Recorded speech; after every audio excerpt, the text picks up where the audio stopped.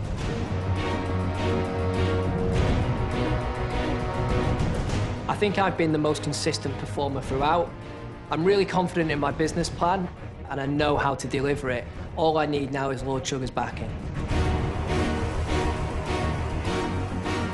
I may have started out in this process people thinking I'm a bit of a bimbo, I'm a bit ditzy and I don't really know what I'm talking about, but I have definitely proved that I do know what I'm talking about.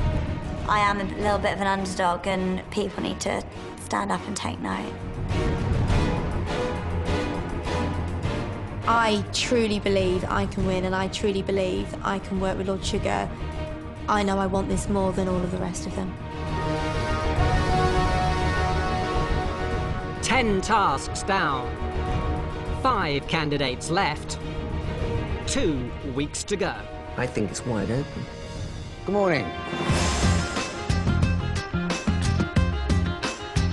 So, hope their business plans are ready. Lord Sugar's most trusted experts are about to give them a grilling. The Apprentice continues Wednesday at 9 here on BBC One.